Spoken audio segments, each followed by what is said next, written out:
69편 우리 1절부터 좀 길지만 36절 우리 끝절 말씀까지 우리 봉독하도록 하겠습니다. 하나님이여 나를 구원하소서. 물들이 내 영혼에까지 흘러 들어왔나이다. 나는 설 곳이 없는 깊은 수렁에 빠지며 깊은 물에 들어가니 큰 물이 내게 넘치나이다. 내가 부르짖음으로 피곤하여 나의 목이 마르며 나의 하나님을 바라서 나의 눈이 쇠하였나이다. 까닭없이 나를 미워하는 자가 나의 머리털보다 많고 부당하게 나의 원수가 되어 나를 끊으려 하는 자가 강하였으니 내가 빼앗지 아니한 것도 물어주게 되었나이다. 하나님이여 주는 나의 우매함을 아시오니 나의 죄가 주 앞에서 숨김이 없나이다. 주 만군의 여호와여, 주를 바라는 자들이 나를 인하여 수치를 당하게 하지 마옵소서. 이스라엘의 하나님이여, 주를 찾는 자가 나로 말미암아 욕을 당하게 하지 마옵소서.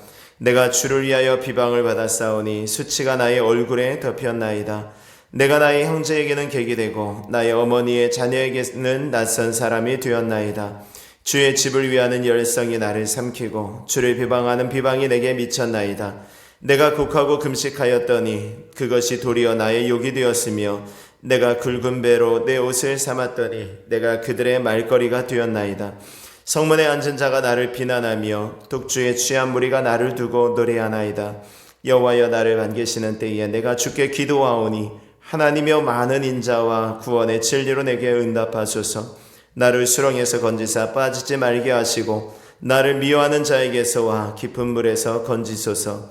큰 물이 나를 휩쓸거나 깊음이 나를 삼키지 못하게 하시며 웅덩이가 내 위에 덮쳐 그것에 입을 닫지 못하게 하소서. 여호와여, 주의 인자하심이 선하시오니 내게 응답하시며 주의 많은 긍휼에 따라 내게로 돌이키소서. 주의 얼굴을 주의 종에게서 숨기지 마소서. 내가 환난 중에 있사오니 속히 내게 응답하소서. 내 영혼에게 가까이 하사 구원하시며 내 원수로 말미암아 나를 속량하소서. 주께서 나의 비방과 수치와 능욕을 아시나이다. 나의 대적자들이 다 주님 앞에 있나이다. 비방이 나의 마음을 상하게 하여 근심이 충만하니 불쌍히 여길 자를 바라나 없고 긍휼히 여길 자를 바라나 찾지 못하였나이다. 그들이 쓸개를 나의 음식물로 주며 목마를 때에는 초를 마시게 하였사오니 그들의 밥상이 올무가 되게 하시며 그들의 평안이 덫이 되게 하소서. 그들의 눈이 어두워 보지 못하게 하시며 그들의 허리가 항상 떨리게 하소서. 주의 분노를 그들의 위에 부으시며 주의 맹렬하신 노가 그들에게 미치게 하소서. 그들의 거처가 황폐하게 하시며 그들의 장막에 사는 자가 없게 하소서. 무릇 그들이 주께서 치신 자를 핍박하며 주께서 상하게 하신 자의 슬픔을 말하였사오니 그들의 죄악에 죄악을 더하사 주의 공의에 들어오지 못하게 하소서.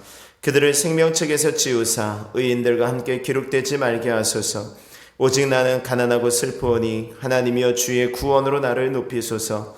내가 노래로 하나님의 이름을 찬송하며 감사함으로 하나님을 위대하시다 하리니 이것이 소 곧 뿔과 굽이 있는 황소를 드림보다 여호와를 더 기쁘시게 함이 될 것이라. 곤고한 자가 이를 보고 기뻐하나니 하나님을 찾는 너희들아, 너희 마음을 소생하게 할지어다. 여호와는 궁핍한 자의 소리를 들으시며 자기로 말미암아 갇힌 자를 멸시하지 아니하시나니 천지가 그를 찬송할 것이요 바다와 그 중에 모든 생물도 그리할지로다. 하나님이 시온을 구원하시고 유다의 성읍들을 건설하시리니 무리가 거기에 살며 소유를 삼으리로다. 그의 종들의 후손이 또한 이를 상속하고 그의 이름을 사랑하는 자가 그 중에 살리로다. 아멘. 아멘. 오늘 본문의 표지의 말씀에 보면은 다윗의 시 인도자를 따라 소사님에 맞춘 노래라고 되어져 있습니다. 그리고 그 소사님이라는 말씀에 대한 각주로 백합화 곡조 이렇게 되어져 있죠. 그러니까 그 곡조가 어떤 것인지 알지 못하지만 그냥 음악의 한 형식이라고 보면 됩니다. 이 소사님에 맞춘 노래는 우리 시편에서 3번이 나오죠. 지난번에 우리 45편 할 때도 한번 했고요. 오늘 69편 그리고 나중에 이제 80편에 또 나오게 됩니다. 본문이 기록된 배경에 대해서는 잘 알려지진 않았습니다. 근데 전체적으로 봐서는 어떤 큰 비방을 받는 것이죠. 여러 사람들로부터 비방을 받고 비난받고 특별히 심지어는 8절의 말씀에 보면은 나의 형제에게는 객이 되고 나의 어머니의 자녀에게는 낯선 사람이 되었나이다. 이렇게 하는 것으로 봐서 아마도 가족에게도 배신을 당한, 가족에게 큰 배신을 당한 그런 어떤 상황이 아닌가라는 것입니다. 가족에게 배신당한 상황이 다윗의 생애에 참 많이 있었는데 그 중에 몇 번이 있죠. 예를 들면 사무엘 선지자가 왔을 때 다윗은 그냥 양 무리를 치게 하고 나머지 형들만 이제 사무엘 앞에 서게 했던 것. 저 같았으면 굉장히 큰 상처를 받았겠죠. 나만 이렇게 따돌린다라고 생각을 하고요. 아니면 압살롬에 반역했을 때 또는 또 후에 있는 아도니아의 반역의 사건일 수 있습니다. 그래도 다윗의 인생 가운데 가족에게 당한 배신, 그런 가장 큰 것이 아마 압살롬의 반역이 아닌가 하는 것이죠. 그것으로 또 보는 많은 분들이 있습니다. 오늘 1절 2절 말씀에 이렇게 말씀합니다. 하나님이여 나를 구원하소서. 물들이 내 영혼에까지 흘러 들어왔나이다. 나는 설 곳이 없는 깊은 수렁에 빠지며 깊은 물에 들어가니 큰 물이 내게 넘치나이다.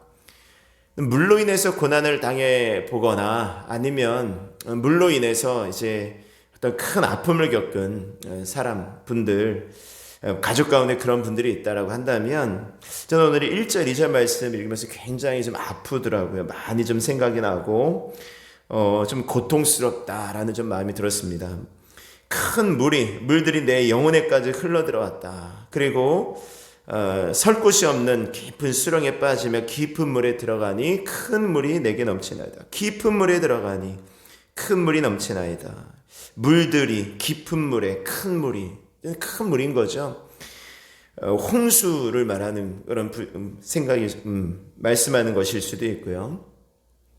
요즘은 그 배수 시설을 워낙에 각각 좀 잘 해놔서 좀 덜하지만 예전에는 홍수로 이제 침수되어지는 경우가 굉장히 많았지 않습니까? 도시마다.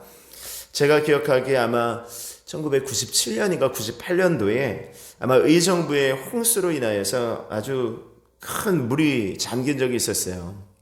기억 다 하시죠? 정말 많은 집들이 침수가 되었습니다. 제 기억에는 아마 거의 1층은 거의 잠겼다라고 생각이 들고요. 여기 이제 뒤에 그 중랑천이 다 넘쳐 흘러서 아마 의정부 3동 그쪽도 우리 교회 예전에 있던 데도 큰 피해를 당하지 않았는가 이런 좀 생각이 듭니다.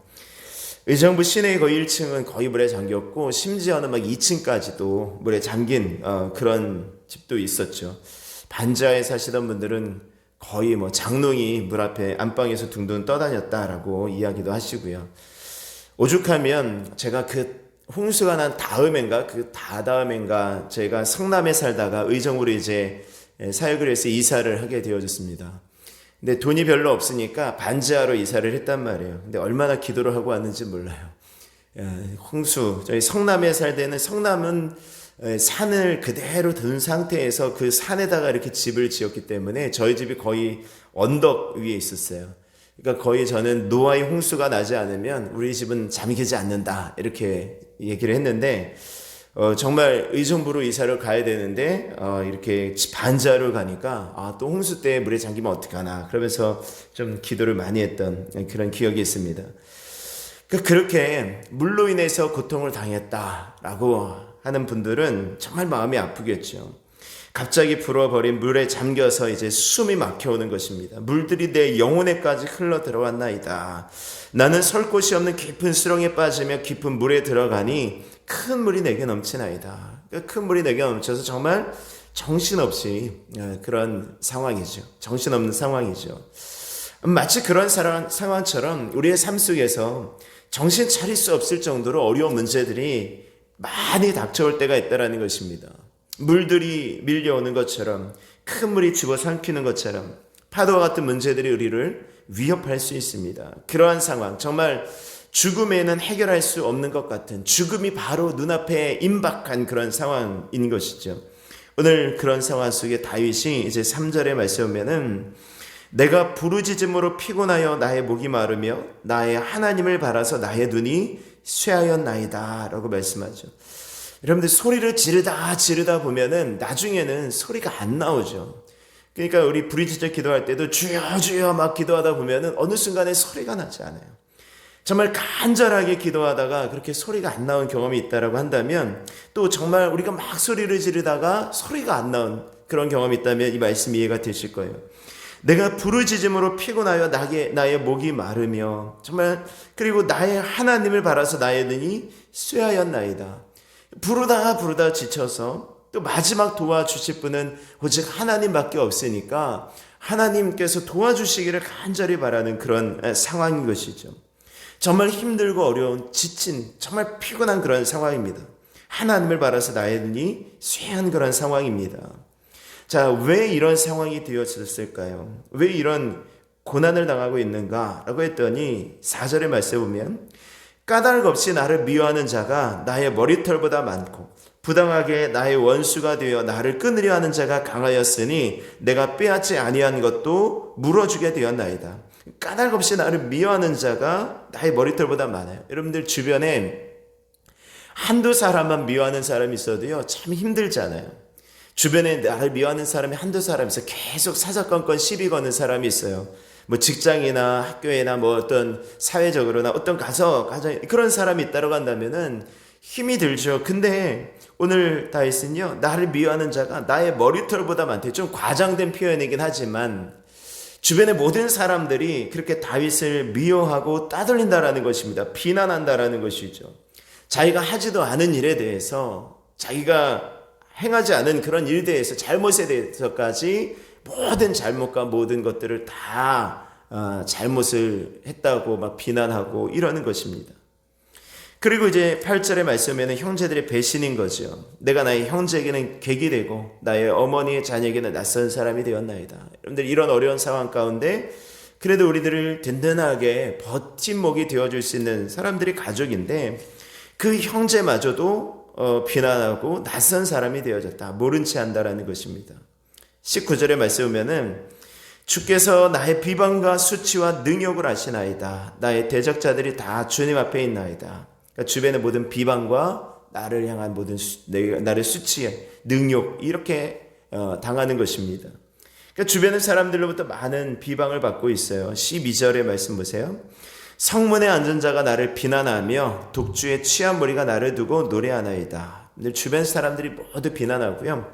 이 성문에 앉은 자라는 것에 대해서 우리 지난번에 사무엘하 말씀 나누면서 했죠. 성문에 우리가 앉는다라는 것은 그 지배자가 거기에 앉는 거라고 그랬어요. 그래서 지배자가 앉으면 그 성을 통치하는 사람이 앉으면 많은 사람들이 이제 와서 거기서 이제 성에 대한 어떤 이야기를 하고 지시사항이 있게 되어지고 의논하고 뭐 이런 일들이 있는 것입니다. 그러니까 성문에 앉은 사람이라는 것은 아주 높은 지도층을 말하는 것이죠. 그러니까 그 지도층이 다윗을 비난한대요. 독주에 취한 무리가 나를 두고 노래한다라는 것은 이 독주를 누가 마십니까? 이 독한 술. 보통 이제 값비싸고 와인 뭐 이런 것들은 좀 있는 사람이 마시지만 보통 독주, 정말 취하려고 마시는 술은 가난한 사람들이 마시지 않습니까? 그러니까 가난하고 힘없는 사람들이에요. 독주에 취한 무리라는 것은요. 이런 사람들이 다윗을 두고 노래하는 거예요. 그냥 이 안주로 씹는 거죠. 그러니까 그 사람들이 다윗을 조롱했다라는 것입니다. 그러니까 이에 대해서 다윗이 자기 심정을 이렇게 고백하지 않습니까? 20절 말씀 보세요. 비방이 나의 마음을 상하게 하여 근심이 충만하니 불쌍히 여길 자를 바라나 없고 긍휼히 여길 자를 바라나 찾지 못하였나이다.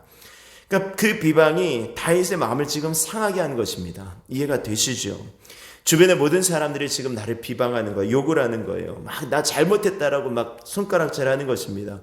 주변의 모든 사람들이 그러고 형제들도 그러고 심지어 뭐 지위 고하를 막론하고 모든 사람들이 지금 다윗을 비방하는 그런 상황이다라는 것입니다. 그러니까 다윗이 너무너무 힘든 거죠. 자, 21절 말씀에 보면 그들이 쓸개를 나의 음식물로 주며 목마를 때에는 초를 마시게 하였으며 그들이 쓸개를 나의 음식물로 주었다. 쓴 것 음식물로 주는데 써서 못 먹는 거 너무 쓴 거죠. 마시게 하는데 식초를 주는 거죠. 정말 그 고통에 고통을 더한다라는 것입니다.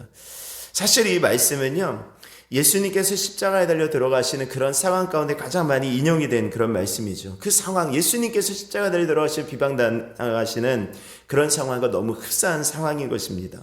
그 속에서 많이 인용이 된 것이죠. 그러면 다윗이 왜 그런 비난을 받았는가? 왜 그런 비방을 받고 있는가라는 것이죠. 자, 7절 말씀 보세요. 내가 주를 위하여 비방을 받았사오니 수치가 나의 얼굴에 덮였나이다. 왜 다윗이 이런 비방을 받고 있다고요? 주님을 위한 비방이었어요. 하나님을 위한 비방이었습니다. 그러니까 이 수치가 나의 얼굴에 덮였나이다. 주를 위한 비방이 지금 다윗에게 있는 것입니다. 모든 사람들이 다윗을 욕하고 비방하는데 그것이 주를 위한 것이었어요. 다윗의 어떤 허물이 아니라 주님을 위해서 다윗이 무엇인가 했는데 그것에 의한 비방이었다라는 것입니다. 오늘 이 69편의 말씀과 예수님의 어떤 사역의 어떤 전반적인 부분들과 십자가의 어떤 죽으심, 그 고난을 가만히 이렇게 오버랩 시키면서 생각해 보시면은 훨씬 더 은혜가 될 것입니다. 그 비방을 받는 것이죠. 여러분들 주님을 위해서 비난을 받고 비방을 받아보신 적이 있으십니까? 요즘 보니까 이 교회가 참 많이 비방을 받아요. 그리고 드라마나 뭐 영화 같은 데서도 이 교회나 이 목사님들에 대한 어떤 비방, 이걸 많이 받죠. 근데 그 비방이 주님을 위한 비방이라기보다는 정말 비아냥이죠. 비아냥.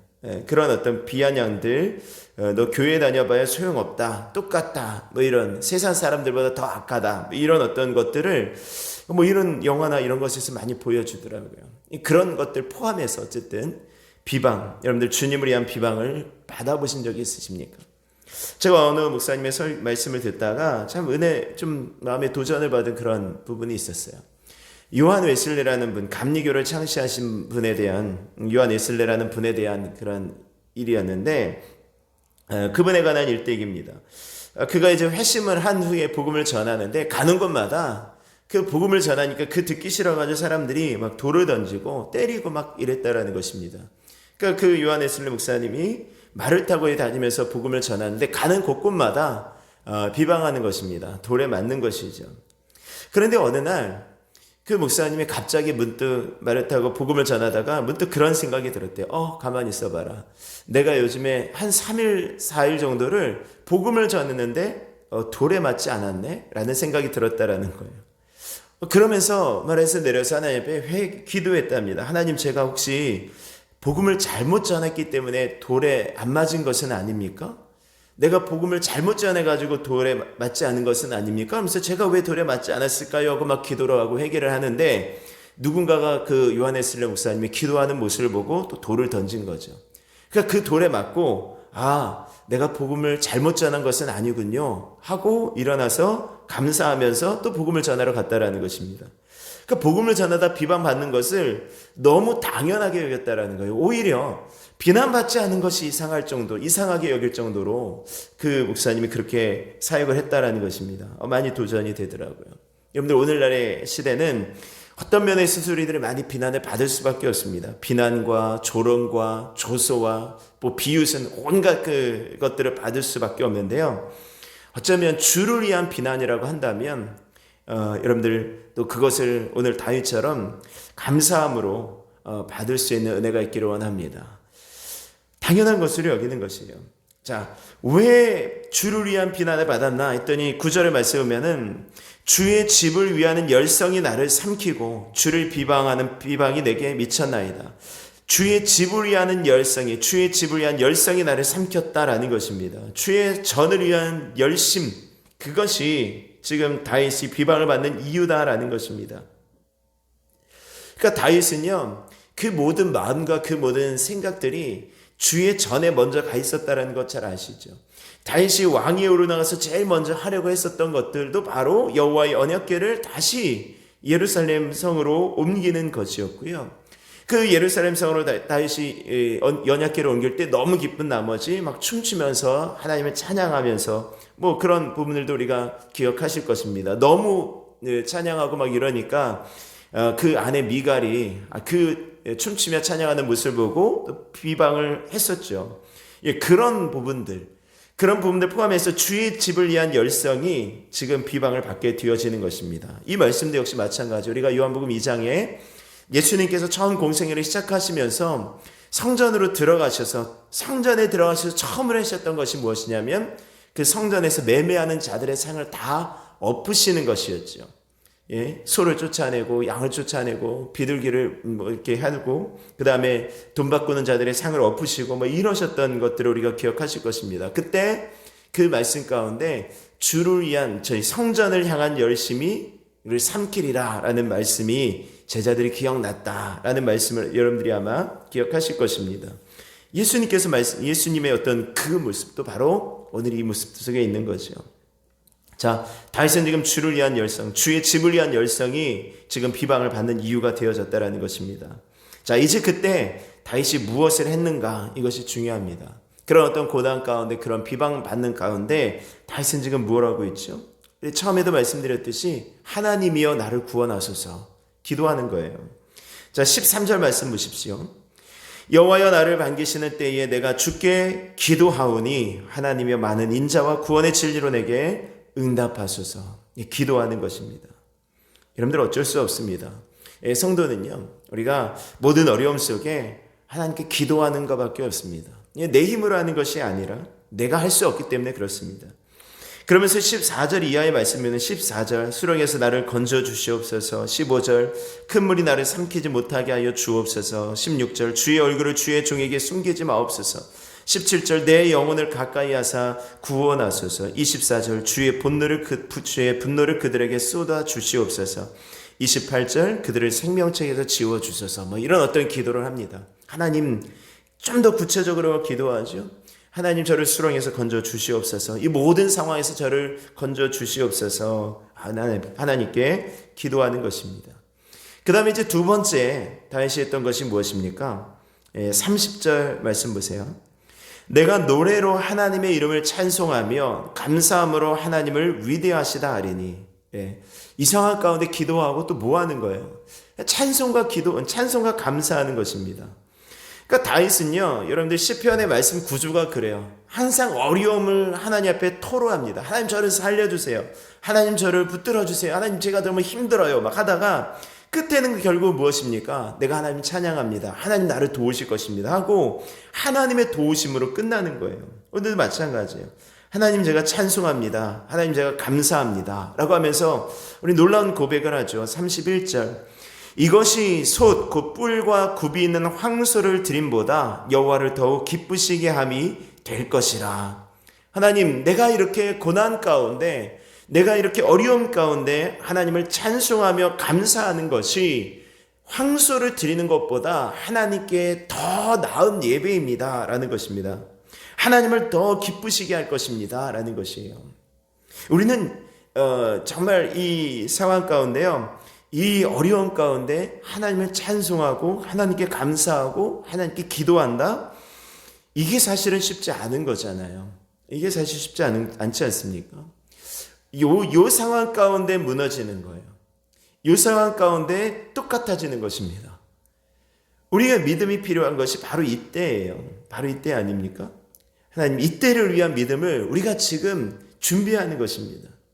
이 고난 가운데 당할 고난 속에서 이렇게 할 수 있는 하나님, 우리가 그 고난 가운데 기도하고 고난 가운데 찬송하고 고난 가운데 감사할 수 있는 하나님, 그 믿음을 위해서 지금 이렇게 평안할 때, 별로 아무 일 없는 것 같을 때 우리가 그때의 믿음을 준비하는 것임을 믿으실 수 있기를 바랍니다. 그때를 위한 믿음이에요. 지금이 아니라요, 그때를 위한 믿음이라고요. 그래서 우리가 그때 드리는 그 진짜 찬송과 하나님께 드리는 감사가 그 어떤 예배보다 하나님께서 기뻐하실 것을 믿으실 수 있기를 바랍니다. 자, 그것을 통해서 어떻게 됩니까? 우리가 그 고난 가운데 정말 하나님을 찾고 하나님께 기도하고 하나님께 감사하고 하나님께 찬송할 때에 그 모습을 보고 이 31절 보세요. 곤고한 자가 이를 보고 기뻐하나니 하나님을 찾는 너희들아 너희 마음을 소생하게 할지어다. 아멘. 이 말씀입니다. 우리의 그 모습, 우리의 믿음의 사람의 모습, 곤고한 자가 이를 보고 기뻐한대요. 아, 저 고난 가운데, 저 힘든 가운데, 저 고통 가운데 저 믿는 사람들은, 저 예수쟁이들은 저렇게 찬송하는구나, 저렇게 감사할 수 있는 거구나 라고 하면서 그들이 기뻐한다라는 것입니다. 그리고 그 속에서 하나님을 찾는 너희들아 너희 마음을 소생하게 할지어다, 다시 살아난다라는 것입니다. 오늘 이게 안 돼서 사실은 이 부분이 안 되니까 기독교인들이 비난을 받는 것 아닐까요?